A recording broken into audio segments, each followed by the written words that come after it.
Thank you for watching Lira Scoop. We are glad you are here.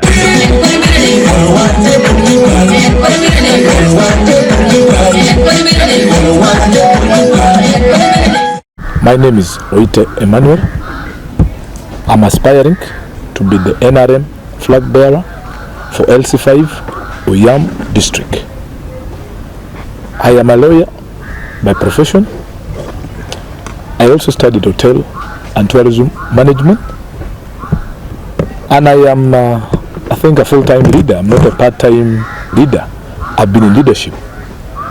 In 2011 I was a councillor representing young people in Lower Sub-County.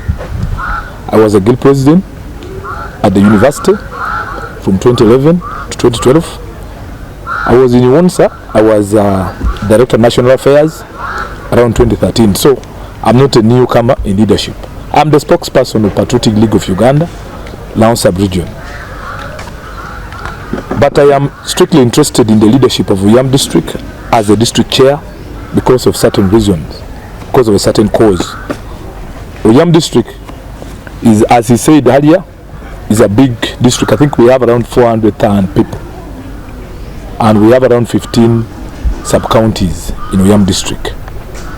But when you look at our district, we have around 109 public primary school, UPE. But out of the 109, I think our first grade, we got only around 33 first graders in the last year election. I mean, UPE results. Only 33 pupils from Oyam got the first grade. When you look at the results, the past 5 years, it has not been going beyond 40. So education system in Oyam is low. But as a district chairman, you are the one who will recruit the workers at the district, the civil servant. You are the one who recruit through the district service commission. You are the one who constitute. Literally, the district chairman is in charge. But the education system in Oyam, as I told you, is down. Why? When you look at the recruitment in Oyam district, there are complaints and even evidence of bribery for one to be recruited. Literally, we are not attracting people. We are not attracting people on merit, the right people to do the right job. We are not attracting them.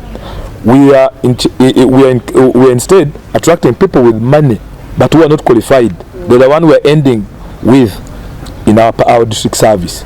And that is why, when you look at our grade A schools in Oyam district, that used to produce 15 first grades, schools like Alidi P7, Lower P7, Aber, and the rest, they have all dropped.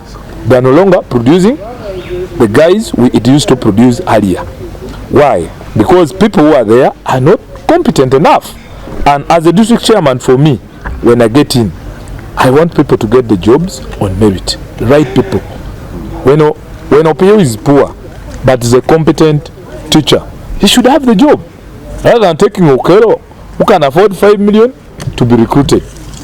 So for me, that is the first priority. When you look at the second one, on the issue of roads in Oyam, our district is big, and I think Oyam is one of the best in Laon Sub-Region in agriculture.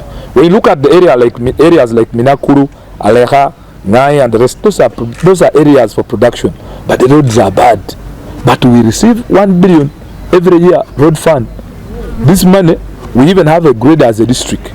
It's just a matter of deploying it to do the right thing. But what is happening? Our roads are not worked on, but government has always given us money.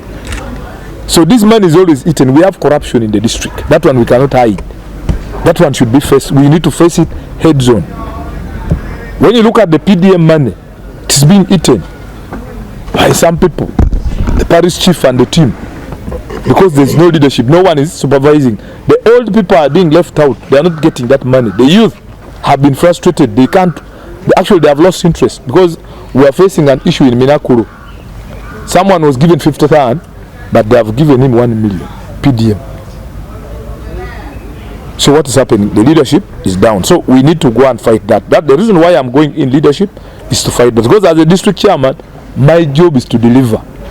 These guys, when they go to parliament, they send the money at the district. It is us to put the money in action. When you look at the health service, in Oyam, we lost a district.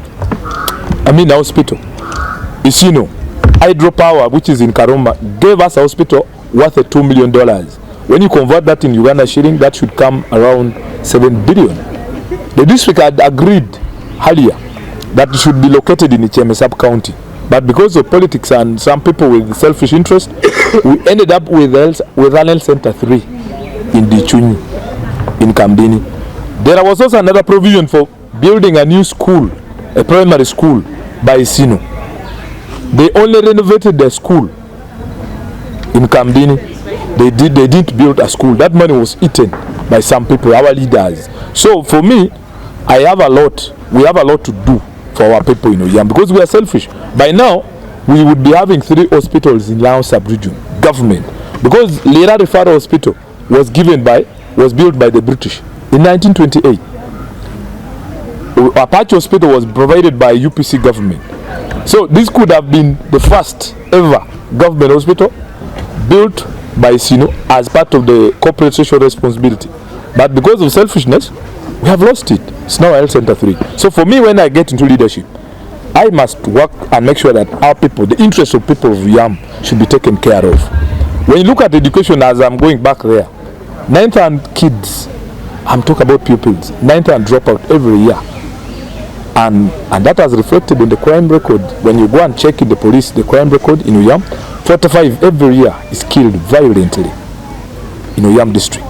The latest, I think, happened in the Minakuru recently on Easter, where a young girl was killed by younger boys. And these are the guys who dropped out from school the 9th hand. They are abusing drugs, they are poor, they are helpless. And that's why the crime rate is high in Oyam. When you look at the cattle theft in Oyam, reported one every year, it's around 179 reported cases of theft. That's on cattle. Goats are not yet there. So we have the crime rate is very high because the youth are unemployed because of corruption. So for me, when I get in, those are the issues I'm going to deal with. When you look at our health centers, as I told you that I met a lady from Motwal and she told me they asked her 5 million to enroll as a nurse to be admitted, to be recruited. And the case is not rosy. When you go in our health centers, our women, they move in the morning at 8 up to 3 p.m. They just prescribe for you the drugs. They don't give you drugs. The drugs are not there, but the drugs are always sent by the ministry. So there is someone should be there to do supervision to make sure that these things are sorted. So for me, that's the reason why I'm offering myself, is to make sure that accountability is given. Our people need to get the right service. And for me, that's the reason why I'm coming in for the leadership. I think that one should be the first problem, because the biggest districts we have in Uganda today, we have Oyam district and Kasese. Those are the biggest districts now we have. Because Oyam is having a population around 500,000 people in Oyam, 15 sub-counties. But other districts have 8, 10 sub-counties. So for Oyam, it has been overdue. From I think 2011, that's when we sat. At that time I was at the sub-county council. That's when we agreed, we passed a resolution, the district passed a resolution. But because we don't have leaders who can follow it up to now we don't have a new district. So for me, that is going to be the first priority. Because the 1 billion they give us, and when you look at 15 sub-counties, you are going to work on their roads and the bridges and the rest. That money is not enough. If Oyam is going to remain in this size, it means we have to get 2 billion for road fund.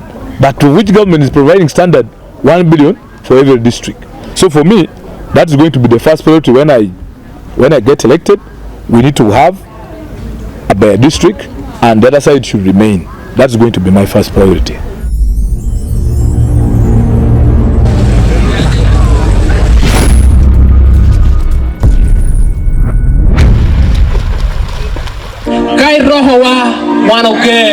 Thank you for watching Lyra Scoop. We are glad you are here.